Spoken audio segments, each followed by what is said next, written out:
asalariados. Se levantó pues y se fue donde su padre. Estaba aún lejos cuando su padre lo vio y sintió compasión. Corrió a echarse a su cuello y lo besó. Entonces el hijo le habló: Padre, he pecado contra Dios y ante ti. Ya no merezco ser llamado hijo tuyo. Pero el padre dijo a sus servidores: Rápido, traigan el mejor vestido y pónganselo. Colóquenle un anillo en su dedo y traigan calzado para sus pies. Traigan el ternero gordo y mátenlo, comamos y hagamos fiesta. Porque este hijo mío estaba muerto y ha vuelto a la vida. Estaba perdido y lo hemos encontrado. Y comenzó la fiesta. El hijo mayor estaba en el campo. Al volver, cuando se acercaba a la casa, oyó la orquesta y el baile. Llamó a uno de los muchachos y le preguntó: ¿qué significaba todo aquello? Él le respondió: tu hermano ha regresado a casa. Tu padre mandó matar el ternero gordo por haberlo recobrado sano y salvo. El hijo mayor se quedó enojado y no quiso entrar.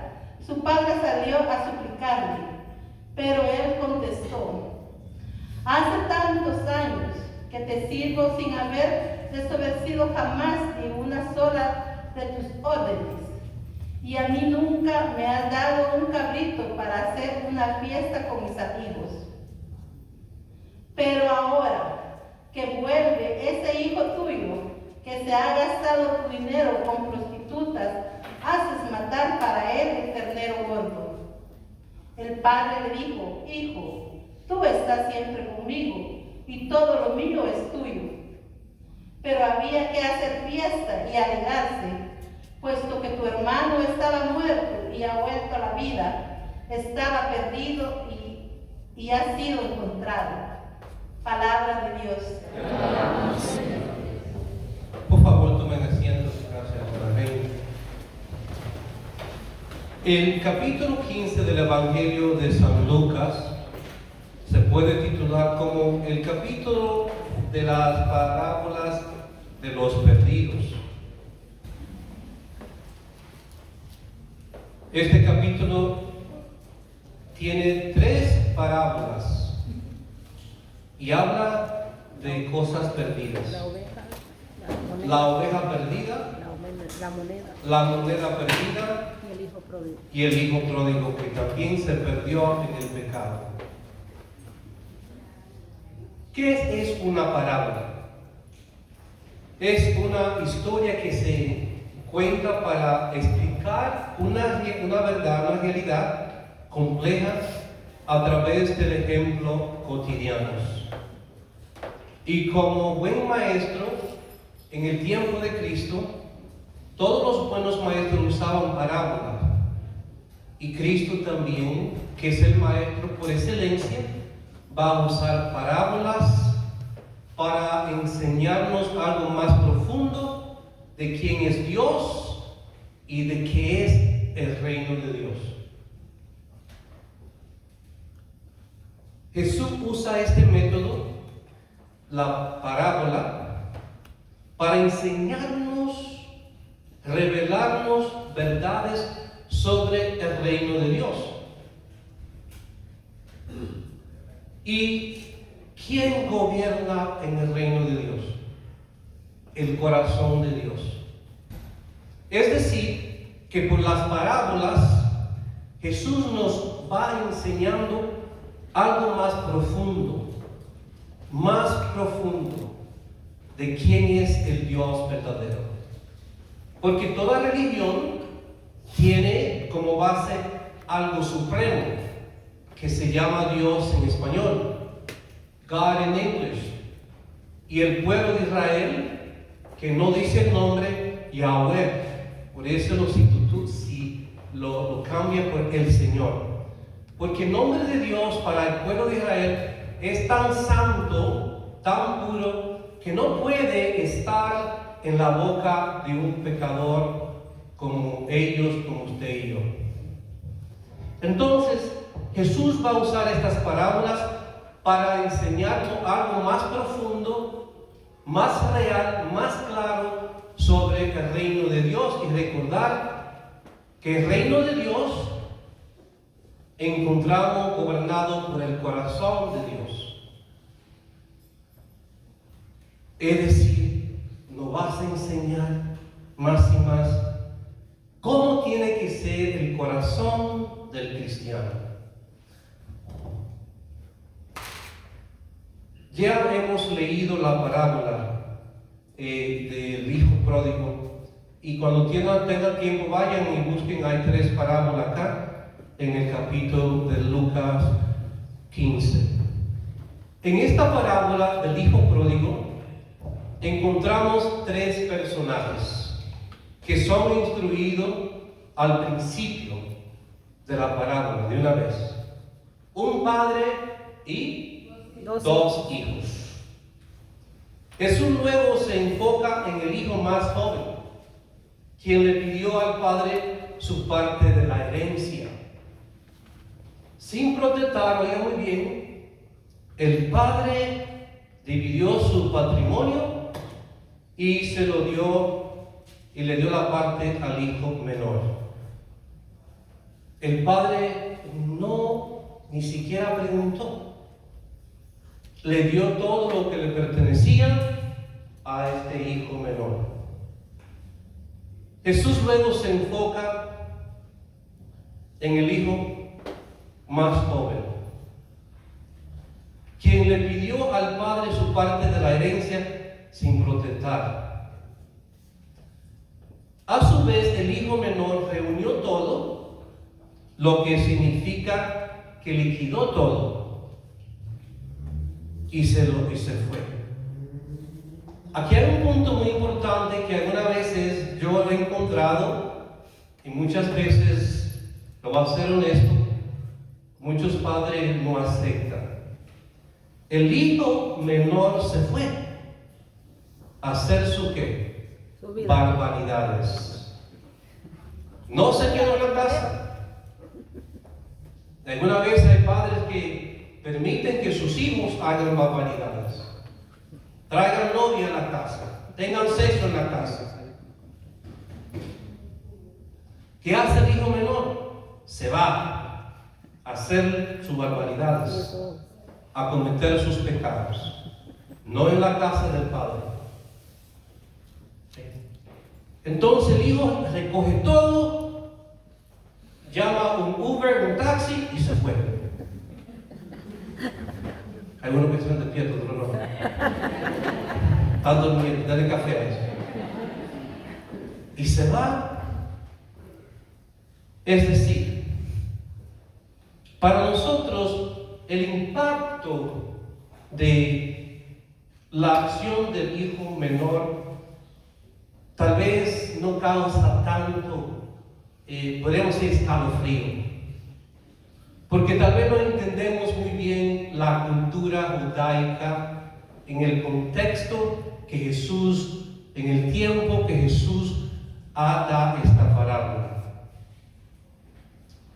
En aquellos días, por supuesto, esta parábola va a tener una reacción bien fuerte en la audiencia, en el pueblo, los fariseos, los escribas y aún los pecadores que están escuchando a Jesús. Vale la pena tomar el tiempo para entender la cultura en el tiempo de Jesús, para así poder disfrutar y ver y comprender el efecto completo de lo que Jesús nos enseña y enseñó en esta parábola. Cuando leemos el pasaje, podemos pensar que el hijo menor simplemente le pidió a su padre algo de dinero para uso personal. Realmente no es así. Sí, él malgastó el dinero, pero hay otros puntos más fuertes. En el tiempo de Jesús, la gente tenía el honor de la familia en lo más alto estima. incluso también para nosotros. Claro que el tiempo ha cambiado y todavía está en el Medio Oriente, que incluso que los padres matan hijos e hijas porque está dañando ¿qué? La familia, el honor de la familia. Hey Frank, how you doing? Estamos en pastor allá. Matan todavía. Entonces, en aquel tiempo, el honor de la familia era lo más sagrado, lo más alta estima se trataba. Se esperaba que cada hijo honrara a su padre y llevara respetablemente su nombre, su apellido. A ver, podemos familiarizarnos nosotros. El hijo no era visto simplemente como un individuo, sino como una extensión de su padre y de toda la familia. Esto es importante, porque Cristo es el Hijo de Dios, ¿sí o no? Entonces Cristo es una extensión del Padre, del reino, y Él que es Dios. Aquel tiempo se veía que Dios estaba supuesto proteger una extensión del Padre.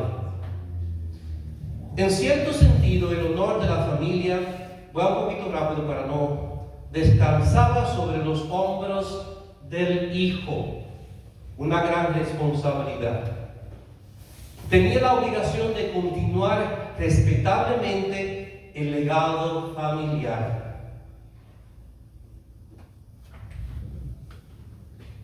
Responsabilidad del hijo. La herencia del padre generalmente se distribuiría a sus hijos después de ¿qué? De la muerte. De la muerte.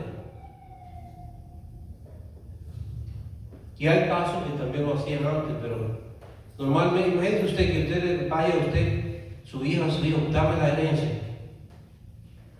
Tal vez le pueda dar un sillazo, tal vez. Síganle. O dos, le dan dos o tres, no. Porque le está diciendo, ya mami, tú estás. Y nada lo tienen en los dominicanos, ¿verdad? Entonces la distribución de la herencia solamente se da después de muerto. En la parábola, cuando el hijo menor le pidió al padre su parte, esencialmente le dijo al papá: ojalá estuvieras muerto. La realidad, dame lo que merezco. Algo fuerte. Algo fuerte, mis hermanos. Ojalá estuvieras tú muerto. Dame mi herencia. La audiencia de Cristo, especialmente los escribas y fariseos, ellos están shocked. El hijo trató más deshonrada cuando cobró su parte, oigan muy bien, de la herencia. El padre le da la herencia. En aquellos días, el padre tenía derecho a toda la herencia, que consistía en mucho más que dinero. La herencia era la tierra, el ganado, y otros bienes, los chivos, ¿no? Y también los burritos, o sea, hay burro, también burro. Que pertenecía a la familia, ¿verdad? Es decir, que se le dio todo a él lo que pertenecía. En aquel tiempo, si a un hijo se le podía dar la responsabilidad de su parte de la herencia, se le pasaba la responsabilidad. Es muy diferente, esto es muy importante. Si se pasaba esto, el padre todavía recibía las ganancias mientras él estaba vivo. Es decir, se le pasa el negocio, hoy día podemos usarlo así, el negocio, para que su hijo lo ministre, pero la ganancia va a quién? Al padre. Si aquel tiempo le daban la herencia, esa ganancia, mientras el papá estaba vivo, era para el padre. Era para el padre. ¿Y qué hace el hijo menor? ¿Ah? Pide la herencia. Lo gastó todo. Lo gastó todo en su propio beneficio egoísta. Todo. Lo que hace el hijo menor en la parábola sería impensable, caudaloso a los ojos del pueblo judaico, de los escribas, de los fariseos que conocen la ley mosaica. Es inconcebible que una persona haga esto a su padre. Peor aún, esto era más que un rechazo del padre. Fue también un rechazo a todo linaje familiar y su cuidado generacional de la herencia. Se esperaba en aquel tiempo que el hijo usara su parte de la herencia para construir el futuro de la familia. ¿Y qué hace él? Gasta todo. Ahora aquí voy a injertar algo. Nosotros somos la familia del reino de Dios, ¿sí o no? Sí. Se esperaba en aquel tiempo y se espera que usara su parte de la herencia para construir a la familia. Nosotros para construir el reino de Dios. Pero ¿qué pasó? Se lo gastó todo.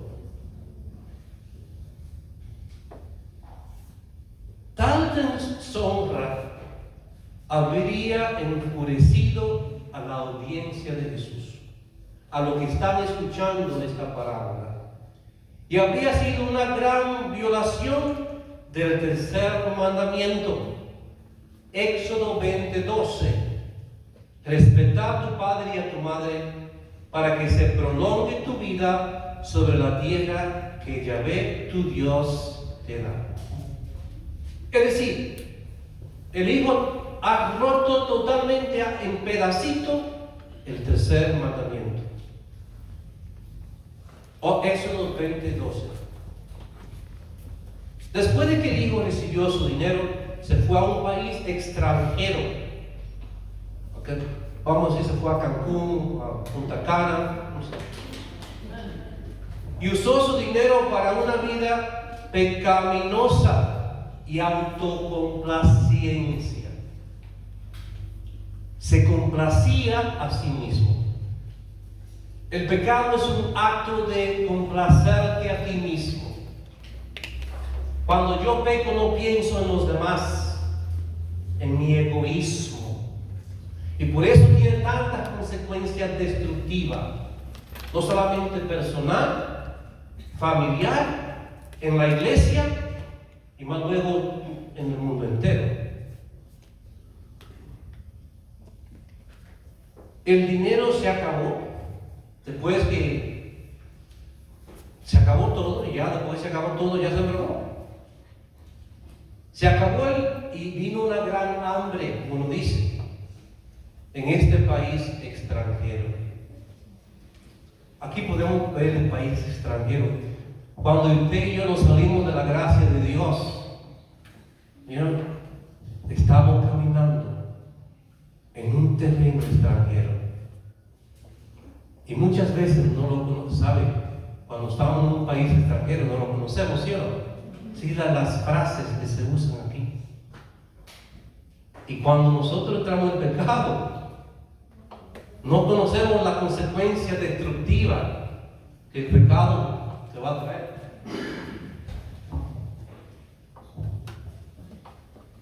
Entonces vino una gran hambre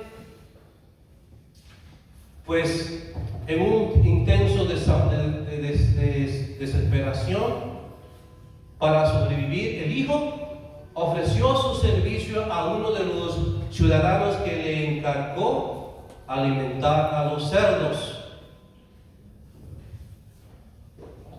El trabajo que pudo conseguir es alimentar a los cerdos.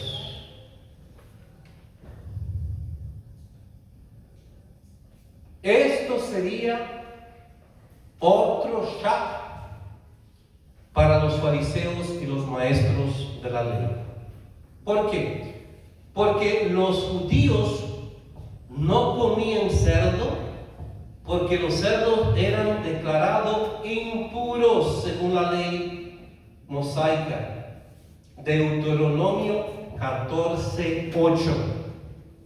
Y dice: tampoco comerán carne de cerdo, que tiene la pezuña partida, pero no rumía. Ustedes lo tendrán por impuro. No comerán su carne, ni tocarán su cadáver, ni siquiera tocarlo. ¿Y qué hace este hombre? Alimentar a algo impuro.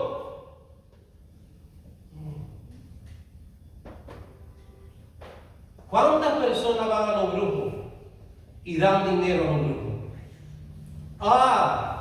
Alimentando a la maldad, al pecado. Y cuando viene el padre pidiendo chavo, lo mandan a la China. Yo me fui a Japón, no fui a la China.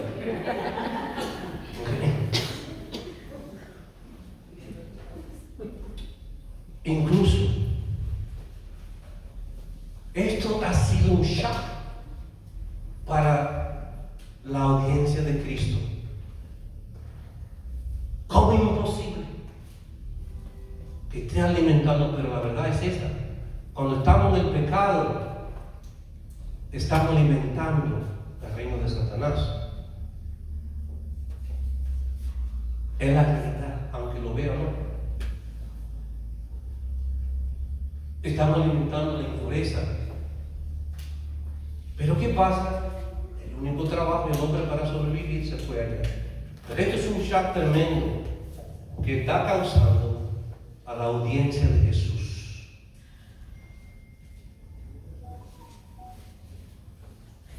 Como resultado, los judíos no querían tener nada que ver con los cerdos.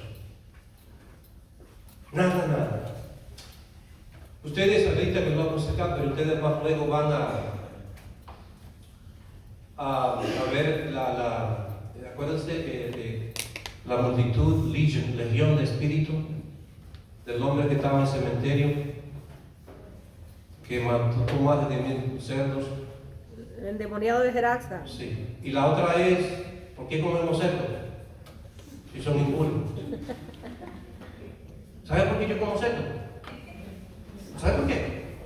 Porque tengo hambre.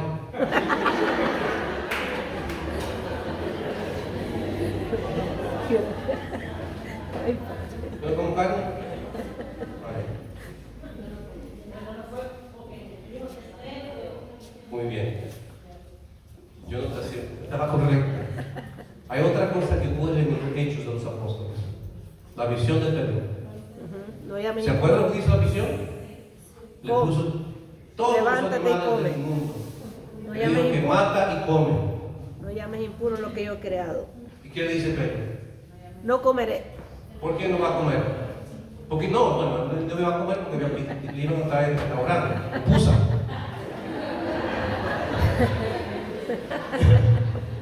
¿Por qué dice no comeré? Porque ahí estaban incluyendo los cerdos y otros animales impuros. Y dice: no, yo nunca, de nuevo los judíos. Pedro es judío. No judío. ¿Ok? Y dice: no como Dios me libre. ¿Cómo voy a comer yo animales impuros? ¿Y qué dice Jesús?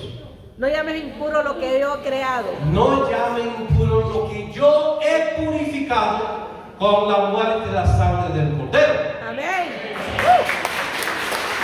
Todo ha sido purificado.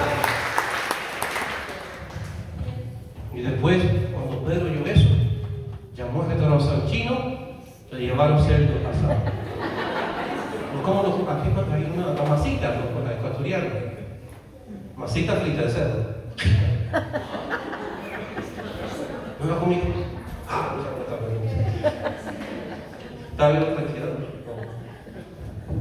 Entonces, como resultado, los judíos no querían tener nada con los cerdos porque era un animal impuro, pero eso fue purificado con la sangre de Cristo derramada, que pronto vamos a celebrar de nuevo ese acontecimiento que cambia el universo entero.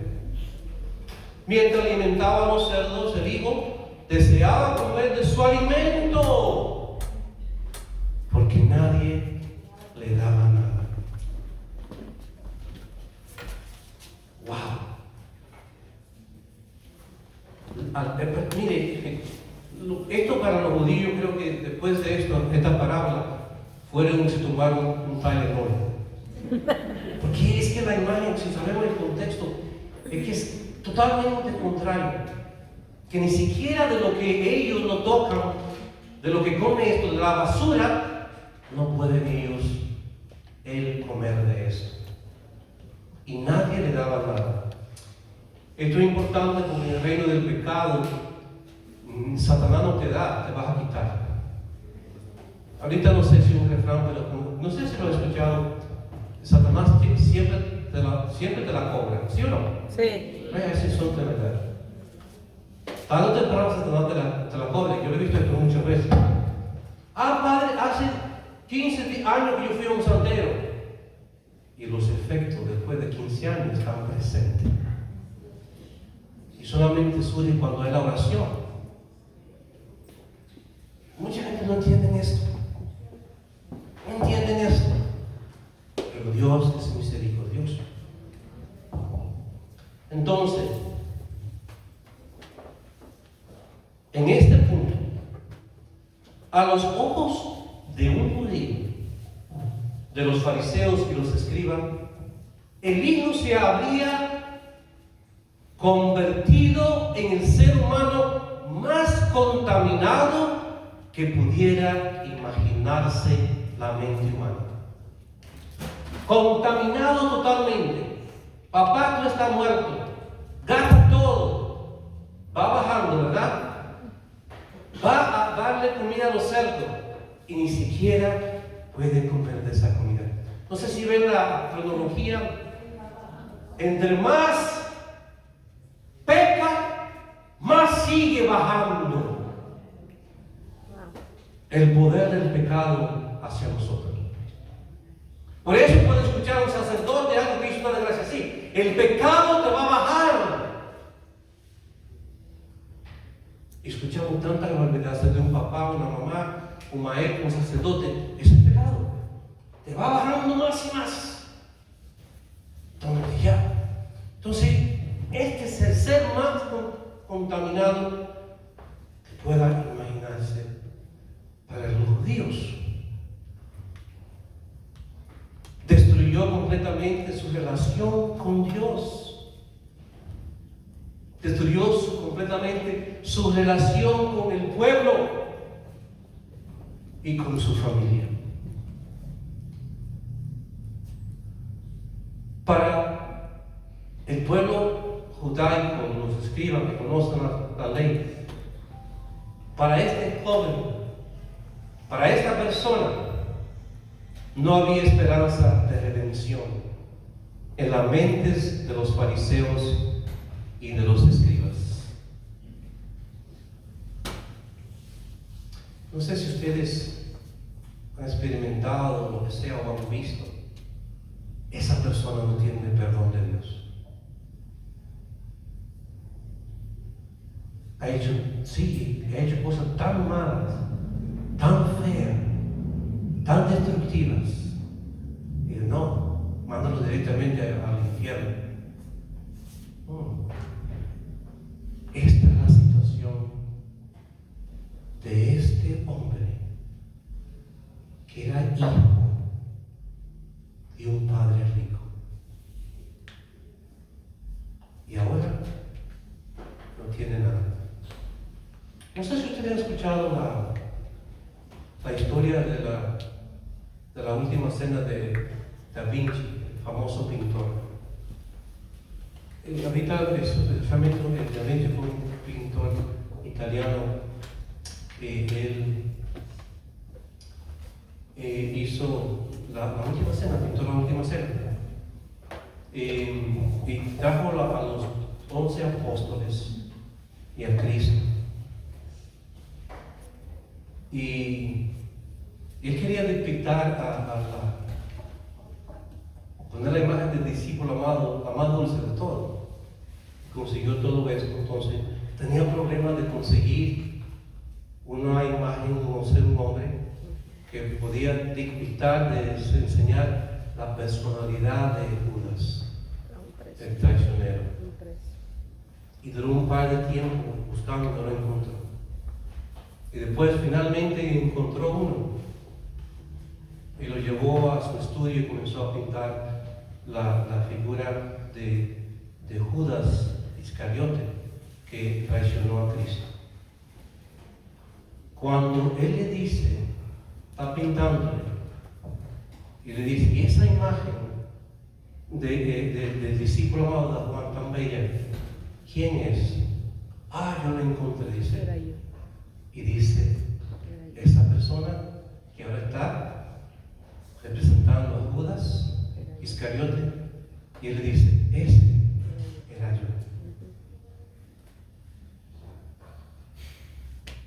Y ahora tiene otra personalidad diferente, dañina y mala,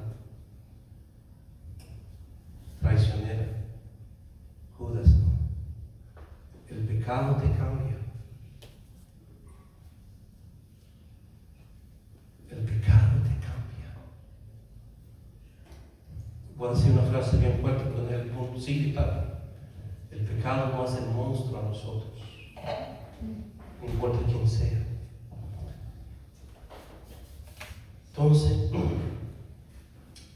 este pobre joven es lo más impuro que puede llegar, lo más bajo, para usar término contemporáneo, que podía llegar un ser humano. Pero en su estado de desolación, de pecado, de miseria, el hijo recobró el sentido y se dio cuenta de que su padre tenía suficiente comida para los trabajadores también. Su padre tenía suficiente comida para él sobrevivir.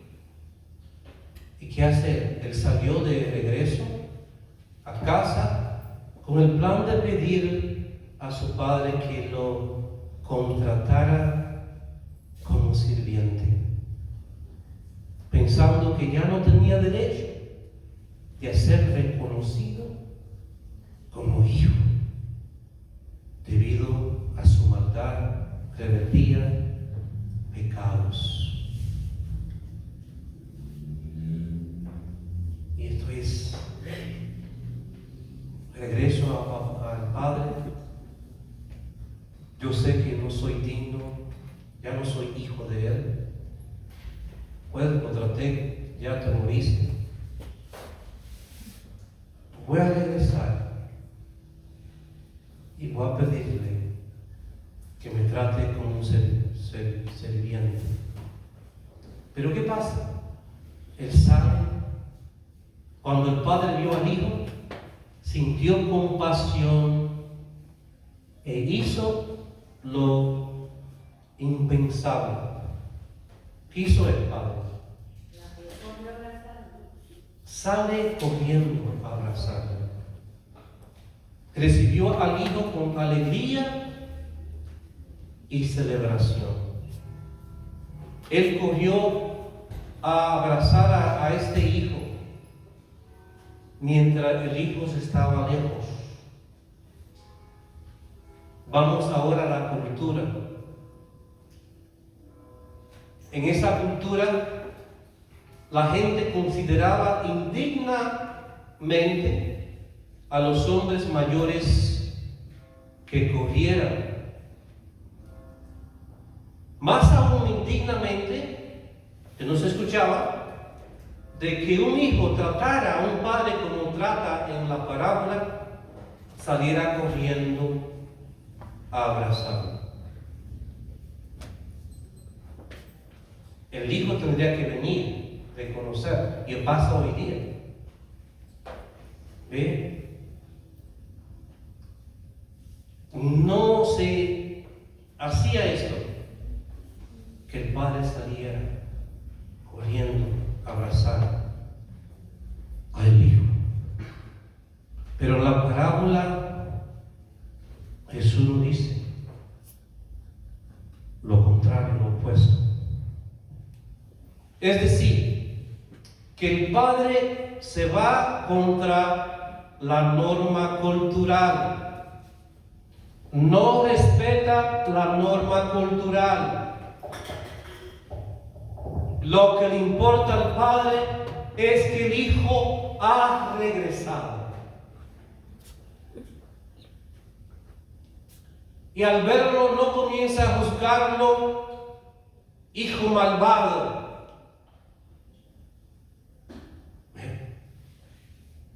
¿Cómo se te ocurre regresar a casa con lo que me has hecho? No, el padre lo abraza, no lo juzga.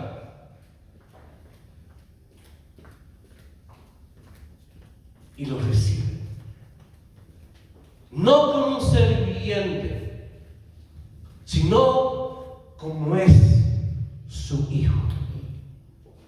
Porque el pecado, aunque te destruya a ti y la imagen que Dios te dio, no puede destruir quien tú eres, hijo e hija de Dios.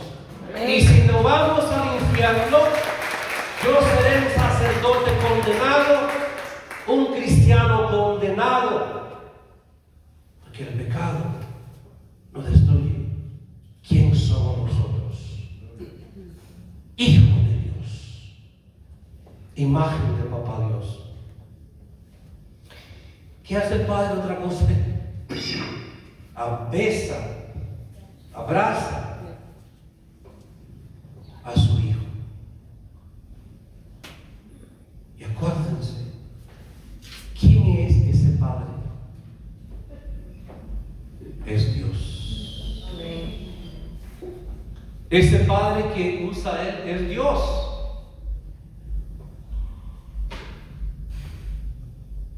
Ese hijo o esa hija puede ser tú y yo. Y el Padre abraza a su hijo que estaba muerto y lo hemos encontrado. ¿Qué pasa? Lo recibe. Claro, no lo dice la Biblia, pero creo que lo mandó a bañarse, porque trabajando con cerdo, imagínense usted. Huelía, como dice, Mal. como no sé, es cierto, como cerdo, porque cerdo se pega. ¿Y qué hace? Dice el Padre. Lo recibe como hijo, como es, y le dice que le ponga la mejor túnica.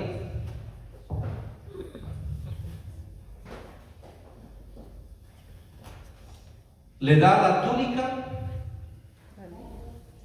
que es un símbolo, solamente se entrega a persona de honor. En el tiempo de Jesús la túnica se daba a gente de honor. Y también, ¿qué hace? Le ponen un anillo que simboliza autoridad. Váyanle a Génesis 4, 41, 41. Cuando José estaba en Egipto. Dice así. Faraón dijo a José: mira, te he puesto al frente de todo el país de Egipto. Y quitándose el anillo de su dedo, lo puso en el dedo de José. Lo hizo vestir con ropas de lino fino y lo puso un collar de oro en el cuello. Esther 3:10. De nuevo el rey, el anillo. El rey se sacó el anillo de su mano y se lo entregó a Amán. ¿Sabe quién es Amán, no? Ustedes ya verlo. El perseguidor de los judíos, pero muy famoso. Con estas palabras: quédate con tu plata. Por los demás te doy permiso para que haga con este pueblo lo que quiera. Le da el anillo, le da la autoridad. Entonces el anillo es símbolo de autoridad. En la parábola, el padre le pone el anillo, dando la autoridad de quién es él, hijo. ¿Cómo es el hijo? Cuando los padres le ponían anillos a sus hijos, le daban autoridad a los hijos. Y ahorita, bueno, voy a regresar un poquito.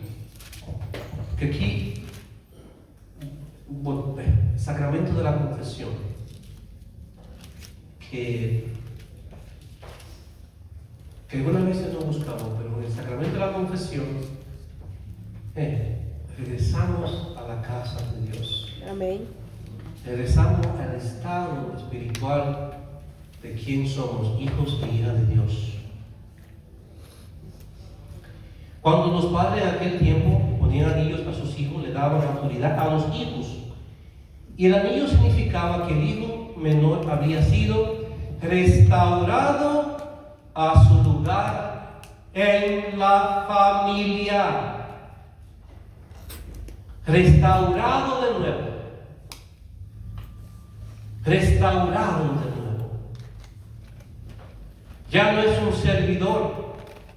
Eres el hijo quien eras antes de pecar tanto. Y por la muerte y resurrección de Cristo, Él nos restaura a nosotros a la gracia que recibimos cuando fuimos bautizados. Y hemos dañado por el pecado. Y bajo la confesión, de nuevo restauramos esa gracia, esa pureza. El hijo es restaurado a la familia. De nuevo. ¿Qué hace también el padre? Coloca sandalias en los pies del hijo. Esto es un significante, porque solamente a personas importantes, si los servidores no usaban sandalias, los servidores no, porque era caro. Entonces cuando él le pone la sandalia, él no está tratándolo ya como ser, no es él, tú eres mi hijo. Tú eres mi hijo. Todos estos signos son importantes. Y lo restaura de nuevo a la familia. Jesús después pasa a otro punto importante en la parábola, que era la reacción del hijo mayor. El hijo mayor que escucha que creo que, bueno, estábamos tocando, no era bachata nada, era una salsa o una cumbia. Y cuando él regresa, escucha esto, dice: ¿qué está pasando? Que tu hermano menor ha regresado a la casa. No sé quién está regresando a la casa, sino que tu papá lo recibió con todo lo que hizo y ahora está celebrando porque regresó. Acuérdense que también mandaron a matar el ternero, más gordo, sí, que es también símbolo de celebración. Solamente se mataba el ternero para especiales, pero esto es algo especial, ¿no? El hijo del pecado a la vida, a la gracia, de la muerte a la vida. Y hay que celebrar. Pero ¿qué pasa? Que cuando el hijo mayor viene, él ve el escándalo en la fiesta, los mariachis. ¿Y quién pide los mariachis? Los mexicanos. Yo no sé si es mexicano allá, pero no sé si llegaron. Y pregunta, ¿qué está pasando? Oh, que tu hijo, tu hermano, oh boy. Y él no quiere entrar. El padre invitó al hijo mayor a unirse a la celebración. A unirse a la celebración. Pero el hijo mayor se negó. Se sintió engañado porque había vivido en obediencia, de acuerdo a él, a su padre. Pero nunca recibió una recompensa como su hermano menor. Ahí está quejándose el hermano, ¿ves? Toda mi vida he estado contigo y nada me ha dado. ¿Ah? Ni un cabrito. A lo menos te le había pagado una vacación a Farrapo, a la playa. ¿Ah? A la playa de Farrapo. Pues ni siquiera eso. Aquí hay un punto muy importante. ¿Qué dice el padre? El padre respondió. Entonces, con tiernas palabras, le dice el padre: Hijo, siempre ha estado conmigo, vos lo sé, y todo lo mío es tuyo.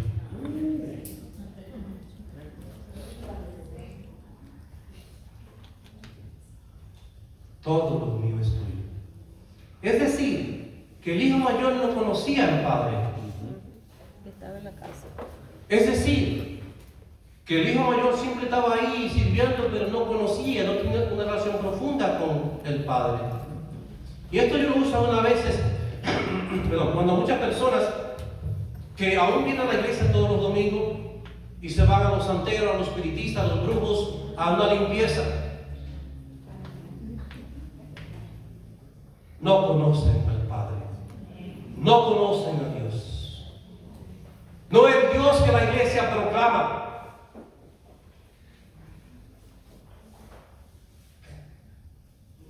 Y se van a los santeros cuando hay problemas. Padre, que me echaron la brujería. ¿Quién echó la brujería? La bruja.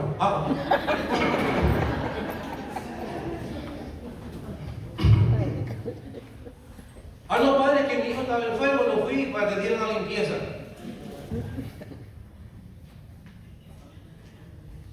Pero yo me pregunto, ¿vino usted a Dios, a Cristo?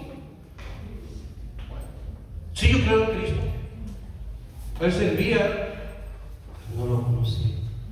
Porque todo lo que es del reino de Dios es nuestro. Es decir, sanación, liberación, transformación. Y si es verdad te han hecho una maldición, ¿quién más que Cristo? Amén. Para romper cualquier maldición. Amén. Pero no conocemos al Dios verdadero. Como el hijo mayor, metido de cabeza en la iglesia.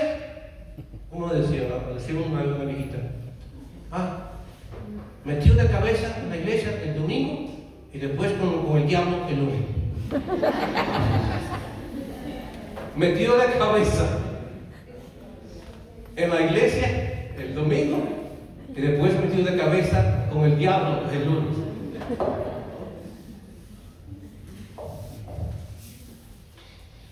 No lo conocía, porque todos mis hermanos, que es del Padre, es también tuyo. Y todo por Él. Amén. Que murió, resucitó. No, el Padre le está enseñando al Hijo ahí. Coja lo que tú quieres. Llama, pide un limusín. Y yo te lo Padre.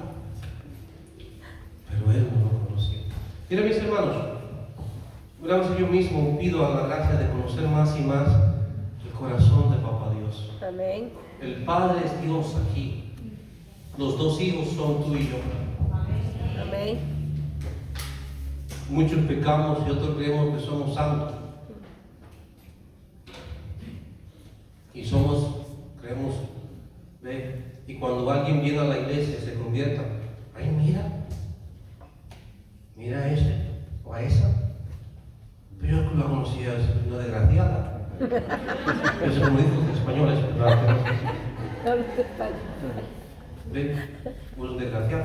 Pero no, eso es lo que Dios, Papá Dios viene a hacer. Como muchas de las enseñanzas de Jesús, esta parábola tiene múltiples capas. Voy a cortar, ya es una hora. Es crucial primero tomar nota de la audiencia. ¿Quién está escuchando a Jesús esta parábola?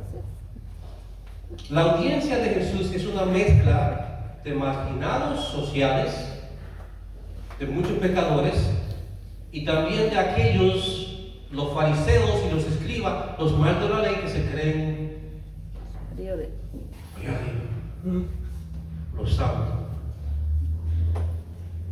¿Qué pasa? Ellos están escuchando esto. Los pecadores, acuérdense, también, acuérdense, los pecadores incluían los colectores de impuestos. ¿Quién era Mateo? Recaudador. Y los judíos lo odiaban. ¿Por qué? Porque, y esto ocurre también en otros países, que la autoridad se hace abusiva. Aquí también ocurre, ¿no? Los compradores de impuestos cobraban los impuestos, pero también cobraban más, para así tener dinero y irse a Cancún. Entonces, abusaban de su autoridad, cobraban más y por eso saqueo. ¿Se acuerdan de saqueo? Saqueo que era qué también. Recaudador de impuestos. ¿Qué dice a Jesús? Cuando se baja, que comenzaron ellos a criticar, ¿por qué está comiendo con los pecadores los impuestos? Si he robado, ¿cómo que si he robado? Claro que tú has robado. Pero él era político, ¿sabes? Le voy a retornar el doble, ¿ves? 4 veces La más. cuarta ya pasa el impuesto, la cuarta. Porque ellos usaban de esta autoridad. Y los judíos odiaban a los cobradores de impuestos, porque cobraban, abusaban, cobraban más y también estaban cobrando al imperio romano que lo tenía subyugado. El pueblo romano que después va a quemar el templo en el año 70. El pueblo romano quemó el templo construido y por el no. Entonces, él está en la audiencia. Y por eso esta parábola está causando tanto estrés, llena de imagen en el contexto cultural del tiempo, donde los maestros de la ley que saben todo esto, imposible. Mis hermanos, acuérdense que Cristo vino a enseñarnos algo más profundo, más claro de quién es Dios, ¿sí o no? Sí. Esa es la parábola. El Hijo no hace nada, sino de que lo que ve al Padre hacer. Esto es importante. Porque yo puedo concluir ahorita para entrar a la hora santa, no quiero extenderme mucho, más de una hora. Entonces, lo que Jesús está enseñando aquí, el Padre es Dios. Los hijos somos usted y yo. Ahora dígame usted aquí, que levanta la mano, quien no es un pecador. ¿Todos? A todos, porque un poquito inglés. Todos somos pecadores. ¿Y acuérdense? Cuando llevaron a María Magdalena, ¿se acuerdan? Mañana va a ser el Evangelio mañana. No se acuerdan nada. Sí. ¿Por qué la llevaron? Porque estaba comprando yuca. La hallaron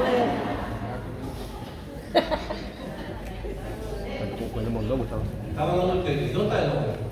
La encontraron. ¿Dónde estaba la mujer? ¿Verdad? Y le dice, el que no tenga pecado que tire la primera piedra. Amén. ¿Y qué nos dice, ese encuentro? ¿Quiénes no fueron los primeros que salieron corriendo? Los mayores. Los más viejos. Porque los más viejos son los más criticones. ¿Sí? ¿Ah? Sí, la realidad. Y siempre estamos viendo a los demás. Que ahorita voy a cortar. Incluso el hijo menor, oigamos bien esto, en vez de alegrarse que este hermano que estaba afuera se incomodó que el papá lo recibió. Nosotros los cristianos, en vez de estar condenando, de estar buscando, estamos supuestos a hacer ¿qué? Orar. Amén. Y dejar de estar criticando. Por eso los viejos se fueron los primeros que tiraron la piedra. Porque si no, ellos mismos se iban a cagar a pedrada. ¿Ya?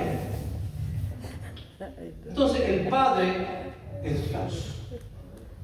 Y Jesús está revelando más profundamente la compasión del corazón de Papá Dios. Los hijos somos nosotros. Muchos somos pecadores, a la vez vamos muy lejos, como el hijo, que se bajó lo más profundo que podía bajarse. Pero lo que nosotros podemos hacer, y yo sé que, Padre, pero la Biblia dice esto sobre el pecado contra el Espíritu Santo. Eso, cuidado con esto, no hay ningún pecado. Yo creo que el pecado del Espíritu Santo es de los arcángeles, de los santos que se fueron contra Dios. Ellos veían la santidad, la pureza y se fueron y no hay redención. No hay redención. Incluso Santa Faustina, ¿qué le dice Jesús a ella? Que Satanás no cree en la misericordia de Dios. Claro, son imágenes, son criaturas divinas que se convirtieron en pecaminosas y no creen en la misericordia, no hay cambio, ese pecado no se puede perdonar. Pero no es que no hay un pecado en ti y en mí que Cristo no pueda perdonar. Porque entonces estamos diciendo que el pecado es más grande. Y eso es, me hizo lo italiano, Poloni. Mentira. Ustedes me entienden eso. Porque una vez Satanás usa esto. ¡Uy! ¿Qué pecado, Satanás?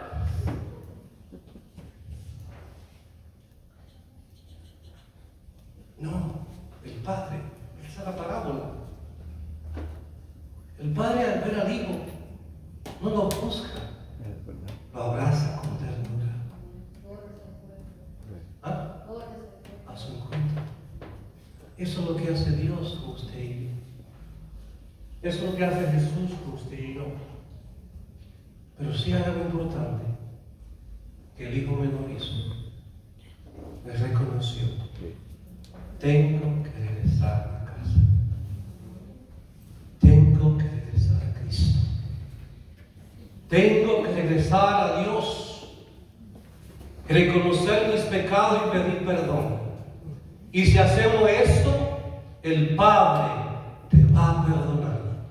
El Padre te va a restaurar a la gracia dada a ti bajo el sacramento del bautismo. Porque el amor, el corazón de Papá Dios, para usar términos humanos, la misericordia del Papá Dios, el pecado no tiene poder sobre eso. Vamos a concluir con eso, creo que lo he dicho antes, ¿no? Estaba yo en Santa Bárbara, antes de venir acá a acampar. Y se me ocurrió preguntar a los niños, y le voy a hacer la verdad. Los niños estaban heridos, se veían. Y esto no lo digo por gustar. por los pecados de sus padres. Niño de 8 años, van a la confesión por primera vez. Y se me ocurrió preguntarle a ellos, ¿cómo te sientes? La respuesta, aunque la sabía teológicamente, intelectualmente la sabía, me dicen ellos, Padre, se me quitó un gran peso sobre mí. Padre, me siento como una persona nueva. Niño de 8 años, herido por los pecados de sus padres, pero Dios viene a sanarnos, a liberarnos, a transformarnos, porque como escuchamos en la parábola, no hay nada que tú hayas experimentado, ha hecho que la gloria y el poder de Cristo no pueda cambiar, transformar, sanar y liberar. Amén. Porque es el Dios verdadero. Y acuérdate que ese papá es papá Dios. Y no importa lo que hacemos, si regresas, Él estará ahí para abrazarte, perdonarte, al sacramento de la confesión y dar una vez más una vida nueva bajo la muerte y resurrección de Cristo Jesús, el Salvador del mundo entero. Amén. Vamos entonces a preparar una canción